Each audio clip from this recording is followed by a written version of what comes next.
Welcome, everyone. Thank you for joining us today for our final LEAF Marque Standard public consultation webinar for the version 17 draft of the LEAF Marque Standard. Today, we'll be talking about the key changes that we're proposing for version 17 of the LEAF Marque Standard in the Energy and Greenhouse Gas Emissions section, and also the Landscape and Biodiversity section.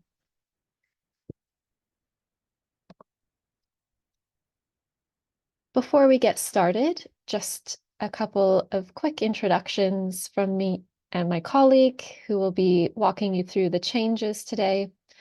My name is Abby, and I am the Standards and Impacts Manager in the LEAF Marque team at LEAF.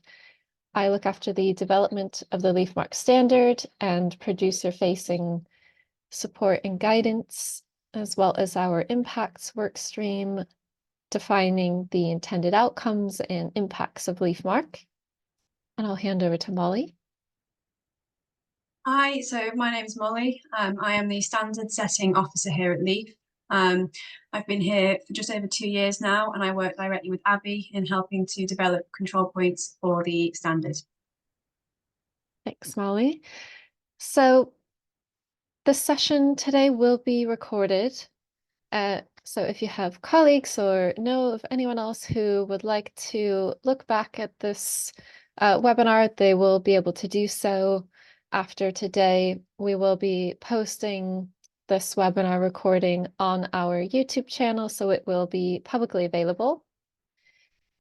We also will have a question and answer session at the end of the webinar. So if you do have any questions that you would like us to answer, please feel free to put them in the Q&A, the question and answer box, which is a feature in Zoom.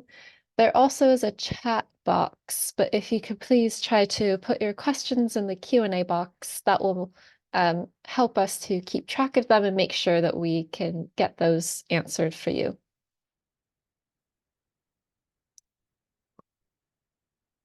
So we will, in this webinar, be discussing a bit of context around the LEAF Marque Standard development and consultation process. And then we'll go into an overview of the key changes to be aware of in version 17 related to formatting, structure, and things like that. And then we'll discuss the key changes in the energy and greenhouse gas emissions section and the landscape and biodiversity section. And finally, at the end, we will have our question and answer session.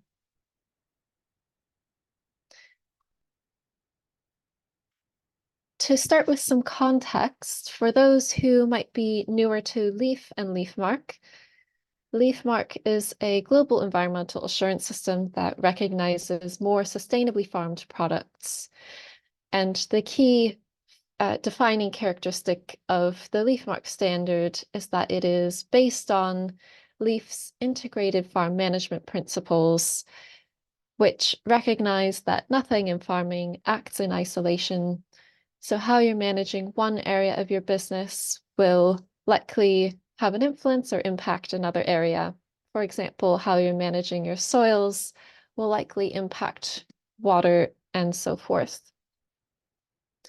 The LEAF Marque Standard is reviewed approximately every 3 to 5 years, just to ensure that the content and the requirements are up to date and relevant and are evolving with different scientific research and understanding, as well as industry practices, and trying to best meet the needs of farmers and growers and supporting them on the sustainability journey and facing the challenges of farming today.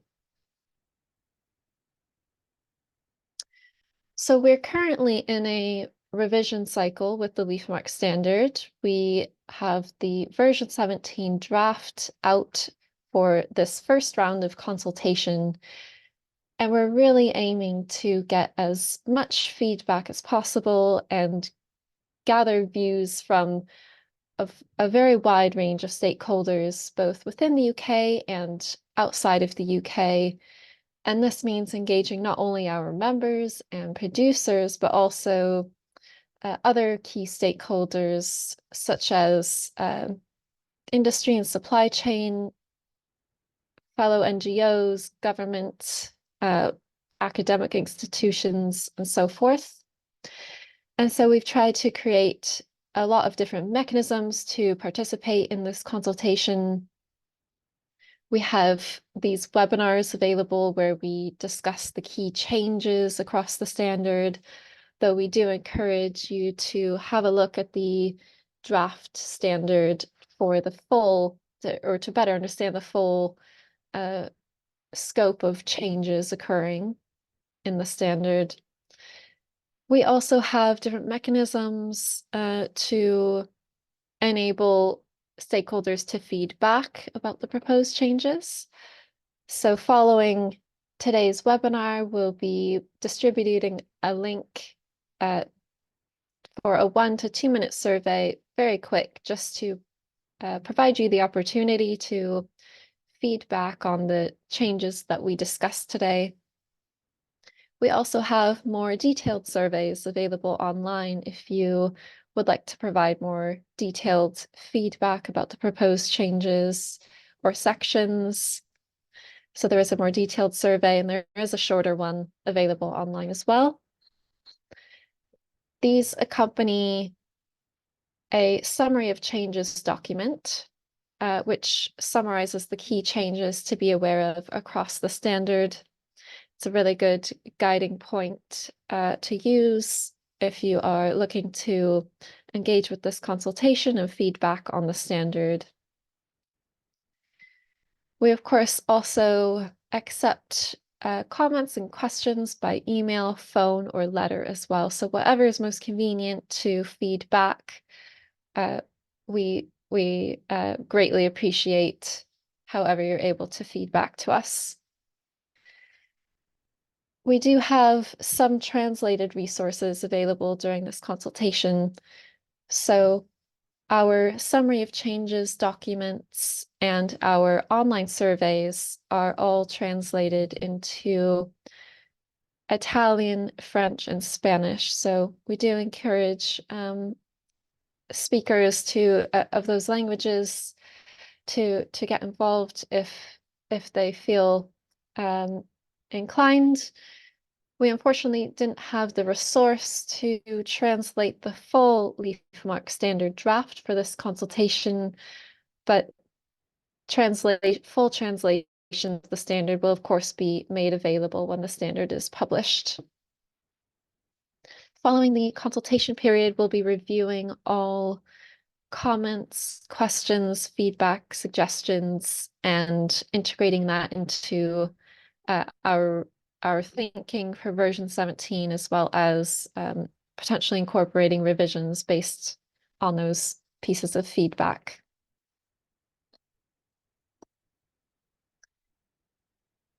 Some key changes to be aware of in version 17 that go beyond the scope of the actual content.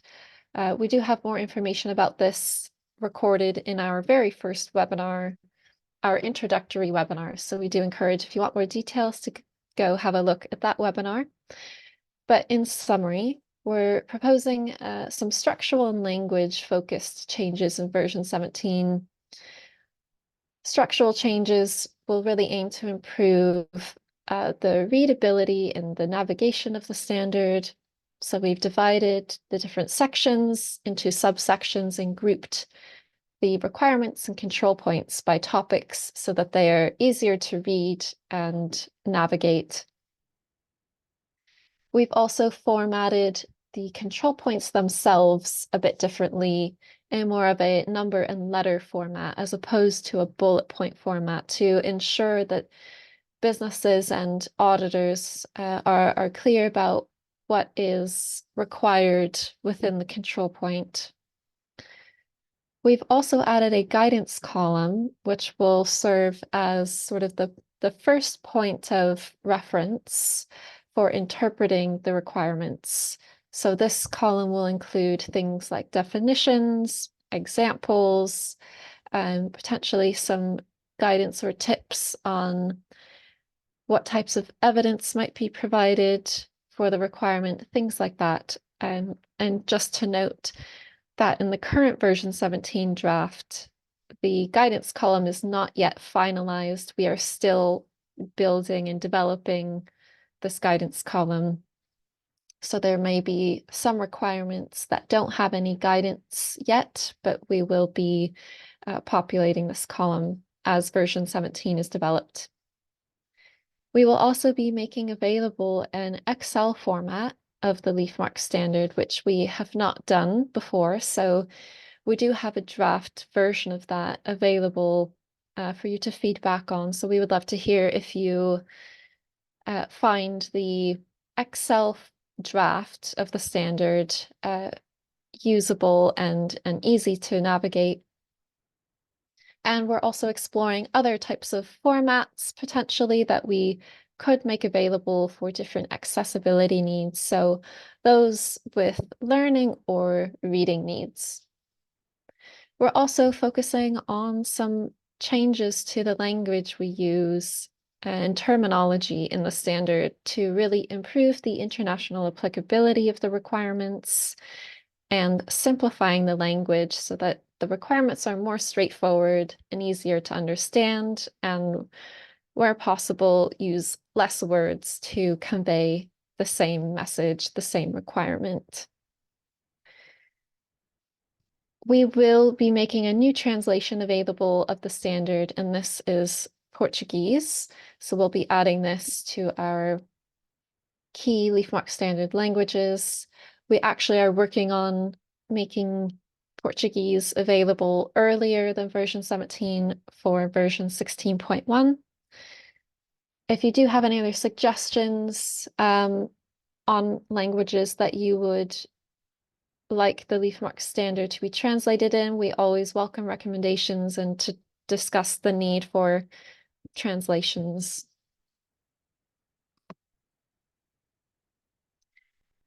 Another key change to be aware of is this shift in the control point categories that we're proposing, as well as introducing a tiering approach to the LEAF Marque requirements.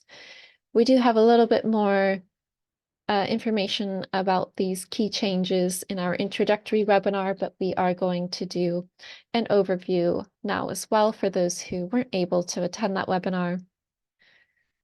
So in version 16.1, and in historical versions of the LEAF Marque Standard, we have taken the approach to have essential and recommended control points in the standard. Essential control points have been mandatory or required for LEAF Marque certification, while recommended control points are not mandatory and they're optional. They're a way to demonstrate continuous improvement. In version 17, we're proposing a shift in these categories. The first category will be core control points. So core control points would be control points that all businesses must comply with to become certified. Then there are advanced control points, two categories of advanced control points. Advanced 1 control points are more rigorous than core control points, but compliance is optional with these control points for LEAF Marque certification. Then there are advanced 2 control points, which are more rigorous or potentially more difficult to implement than advanced 1 control points. And again, these are optional for LEAF Marque certification, but might be a way to demonstrate continuous improvement. What will remain consistent is the not applicable options that we have for many control points across the standard. So we recognize that not all businesses will have the same contexts, and we enable some flexibility in the standard and the application and implementation of integrated farm management by offering these not applicable options for certain control points. So this will remain in the standard.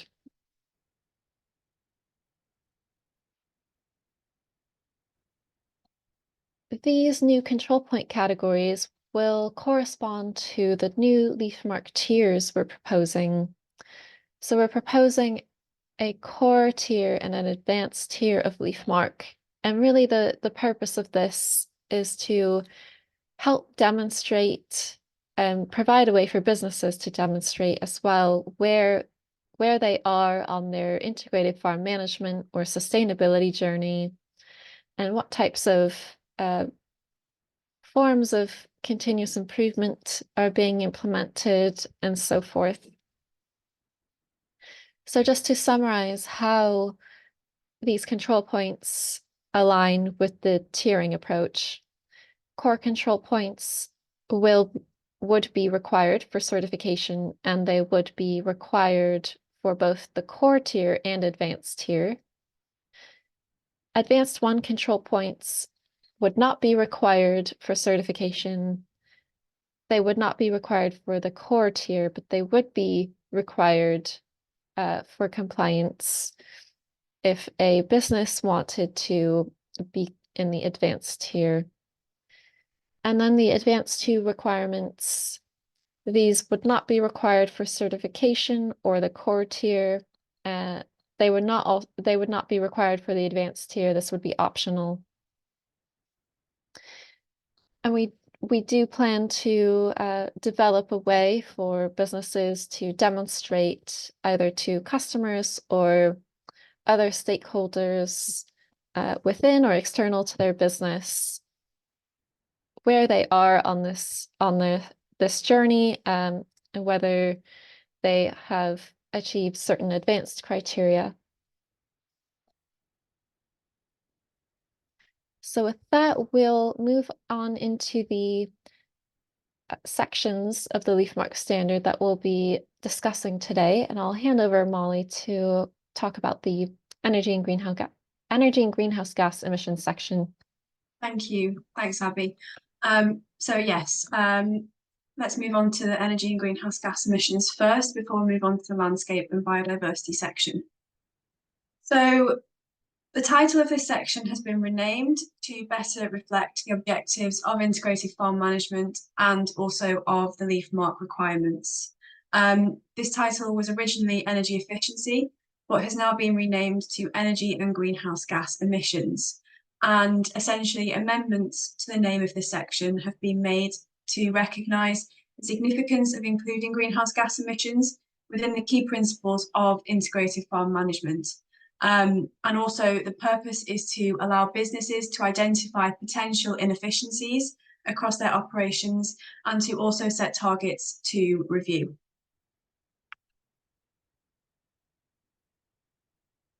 Next slide, please. Thank you. So a control point that has had significant amendments or major changes to this section is control point 5.4, which is a carbon footprinting tool is used. Now this control point has both advanced 1 and also advanced 2 compliance, meaning all points are encouraged, but they are not mandatory for certification. This control point previously only focused on monitoring scope 1 emissions, which are direct emissions controlled by the farm. But for version 17, we have introduced point F, which is an additional requirement to monitor scope 2 emissions, which are the indirect emissions associated with purchased energy. Now, this requirement has been added to encourage businesses to evaluate scope 2 emissions in their carbon footprint. But we do recognise that this can be difficult for some businesses to comply with, so it is categorised as an advanced 2 requirement.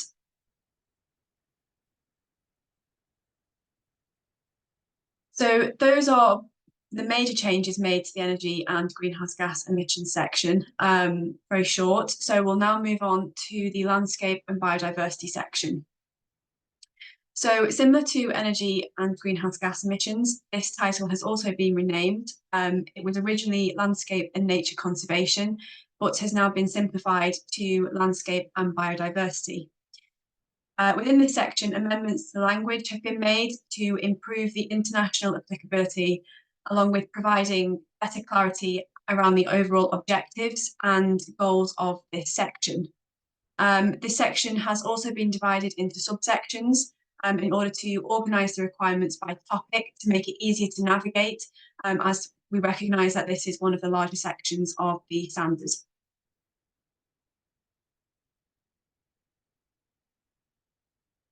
So the first new control point added to this section includes control point 7.3.2. So where land is rented, the business collaborates with the landlord to enhance habitat biodiversity on farm.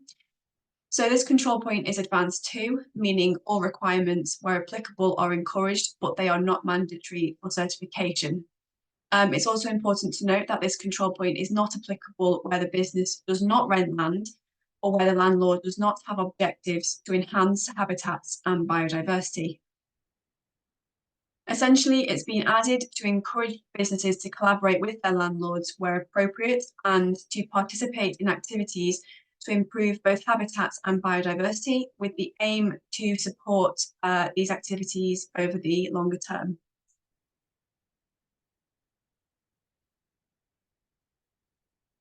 So the second new control point added to the Landscape and Biodiversity section is 7.7.1, which is degradation of peatland is avoided. So this control point is core, meaning all requirements where applicable must be achieved. Now points A and also E are not applicable where the business is not located on peatland and where livestock does not graze on peatland. So essentially reasons for including this control point are to essentially address peatland conversion and also degradation, with the overall intention of preventing degradation due to the negative impacts on biodiversity and also the release of greenhouse gas emissions, carbon dioxide. The control point proposes that LEAF Marque certified businesses must not convert peatland into agricultural use after the 1st of January 2024. And for businesses that have converted peatland for agricultural use, they must now be taking measures to minimise and prevent any further degradation moving forward.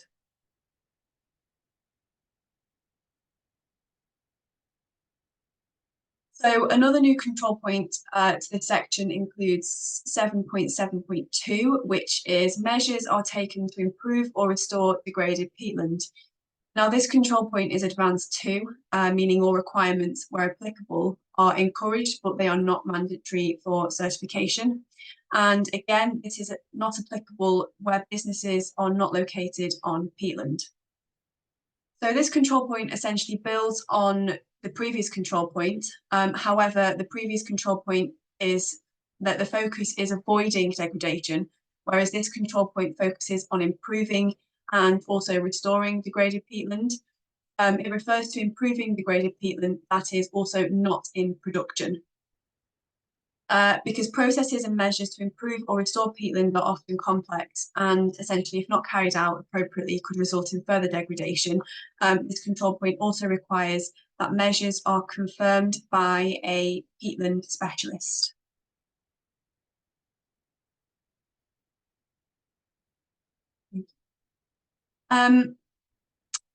So control point 7.8.2, the business integrates additional trees or shrub/scrub is another new control point added to this section. This control point is advanced 1, meaning all requirements, again where applicable, are encouraged, but they are not mandatory for certification. And also again, this control point is not applicable and it's not appropriate or possible to integrate additional trees or shrub or scrub where it's not applicable to do those things. And essentially the aim of this control point is to encourage businesses to incorporate additional trees or shrub or scrub to provide supportive functions and benefits. Now these can include weather breaks, shade for crops or livestock, supporting retention in soils, and also could include providing habitat. Thank you.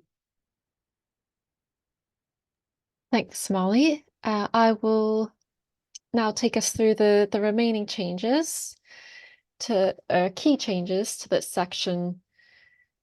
So another new control point that we're proposing in this section is 7.12.1. This control point proposes the requirement of 5% habitat area on site or on farm.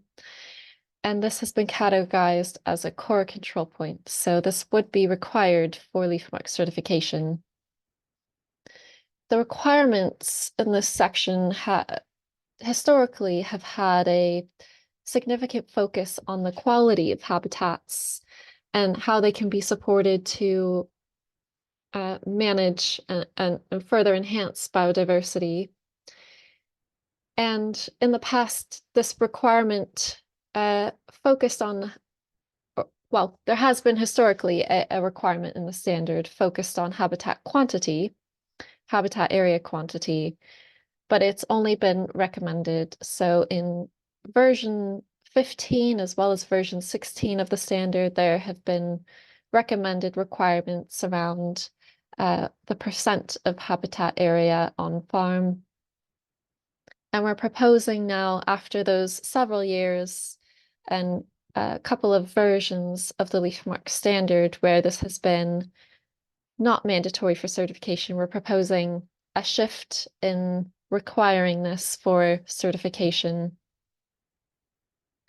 In version 17, this upgrade will entail business having 5% or more of their total farm or site area managed as habitat. Where there might be less habitat area than 5%, a business would be expected to write or provide a justification and targets to reach 5%. This would be recorded in their Landscape and Biodiversity plan. There also must be more than 0% habitat area on the farm. So where a business, for example, if this requirement is introduced and a business does not have 5% habitat area, they must provide this justification targets and they must ensure that there is more than 0%. So there can't be no space for habitat at the start.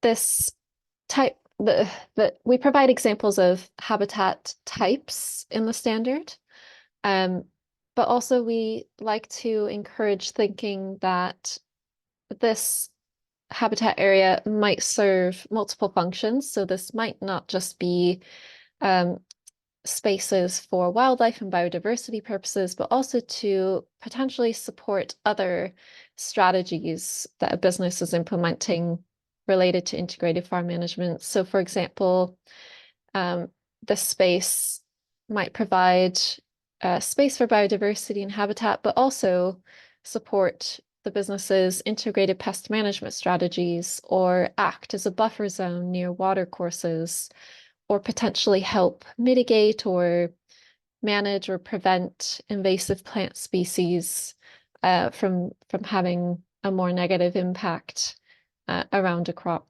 things like that. This control point also corresponds to the 10% habitat area requirement in the standard. The 10% habitat area requirement is currently in version 16. It will remain in version 17, but it will not be mandatory for certification. It will be classified as an advanced requirement.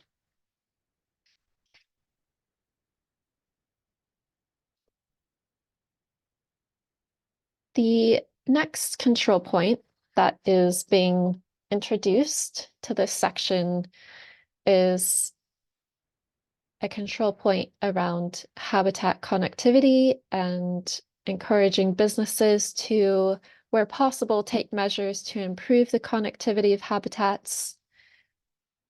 We're proposing this is categorized as an advanced 1 control point because we recognize that this could be quite difficult to implement and might not be achievable for all businesses.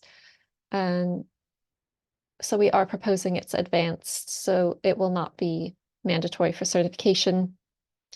And this control point really highlights the focus of this section on landscape thinking and approaches. So we're trying to draw that out a bit more in this section.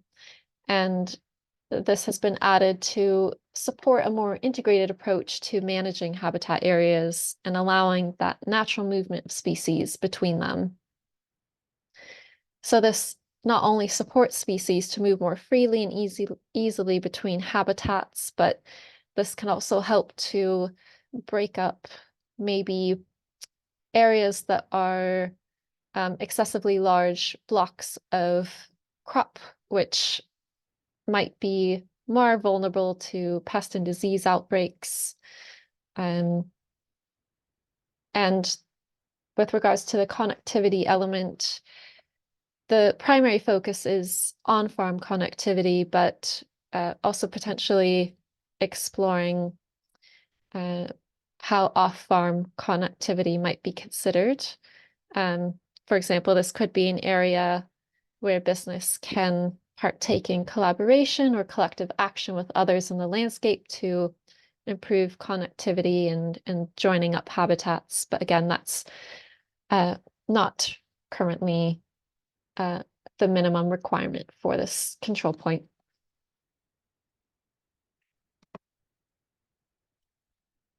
Another new control point we're proposing to add is 7.17, which focuses on invasive species. This control point is categorized as an advanced 1 control point, so this won't be mandatory for certification because we recognize it's quite complex and difficult to implement management strategies to control invasive species, but nonetheless, it's quite important to address the significant impacts of invasive species and those impacts they have on yields and biodiversity. And this control point builds upon the requirement in the Landscape and Biodiversity Plan and Assessment to first identify those invasive species on site. And this control point builds on that with the recognition of the potential risks and impacts of these invasive species, as well as what management and control measures could the business practically implement to help mitigate this. And of course, doing so in compliance or with taking into account guidelines of local or national legislation regarding specific species management.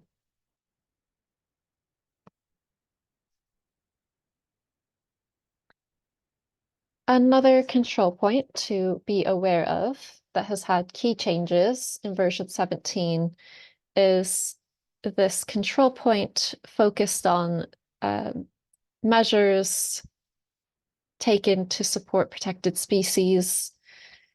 So this control point has undergone several changes. 2 control points have been combined to reduce duplication in the standard. They've been combined to form this single control point. The focus of this control point has also been broadened. So the control point originally focused on birds and nesting species, which we recognize can be quite a UK-centric focus. This has now changed, and the control point focuses more broadly on protected species, so not necessarily birds or nesting species, but can include those as well. The aim was really to increase the relevance of this requirement to all producers and businesses and their contexts and geographies and environments where they're located.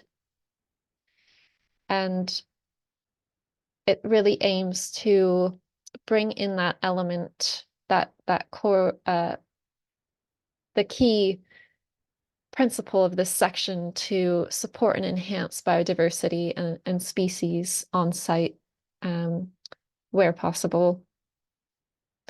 And we are proposing this control point remains mandatory for certification. So it's currently required in the LEAF Marque Standard in version 16.1, and we're proposing this remains the same in version 17.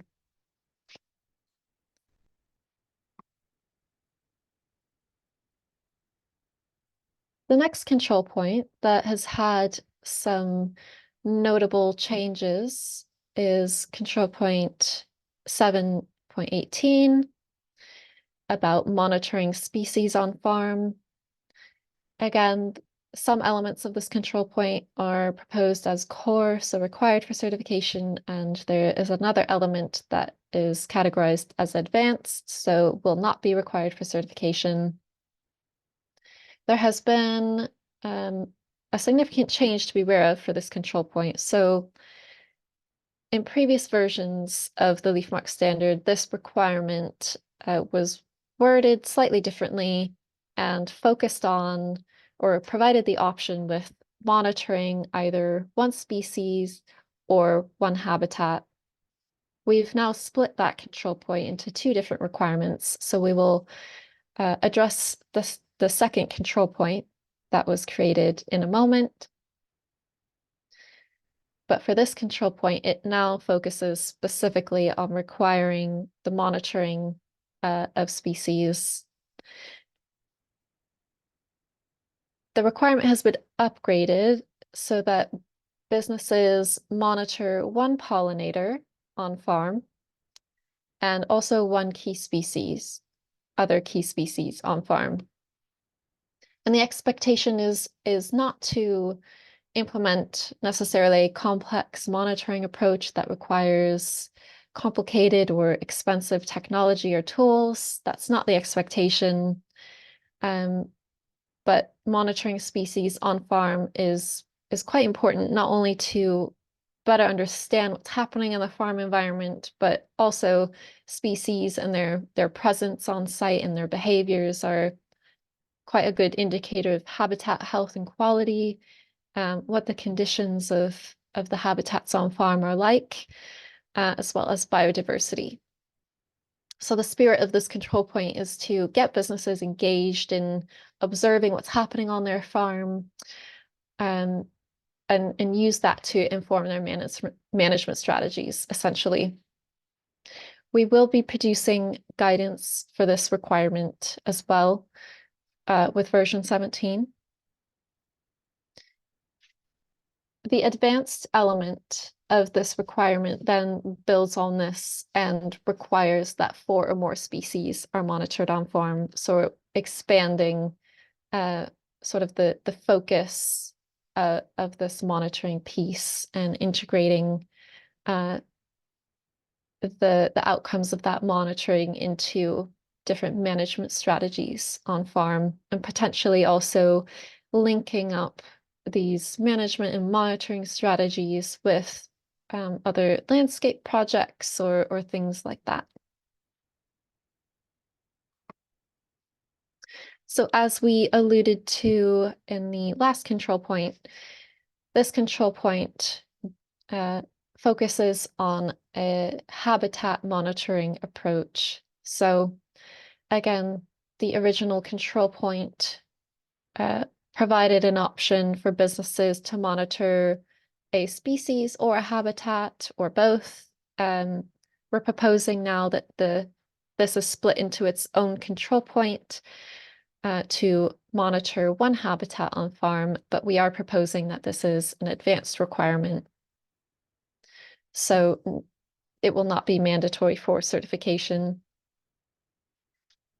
There has been quite a focus on species and habitat area, but this control point's really to encourage businesses to improve their understanding and awareness of the conditions of habitats on farm or on site in order to then inform those enhancement and management strategies. So taking a similar approach to looking more closely at what different species are doing on farm, but also looking more holistically at potentially one habitat space on the farm or on the site, and understanding how it's functioning and the different characteristics of that habitat and what changes might be occurring in that habitat throughout the year.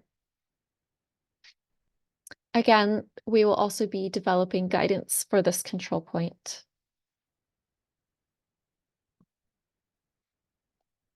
So that concludes our overview of the key changes to be aware of for the energy and greenhouse gas emissions, and also landscape and biodiversity sections in version 17.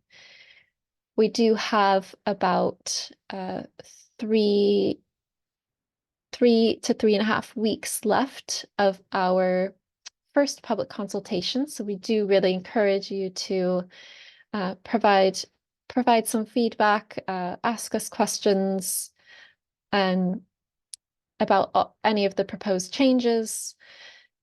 We do have our previous webinars recordings available on YouTube, and to look back at if you weren't able to attend those but want to have a better understanding of kind of the key changes we're proposing for version 17. We also have the version 17 draft for you to have a look at, or the summary of changes documents, which mirror what we've discussed in these webinars. We will be holding a second round of public consultation.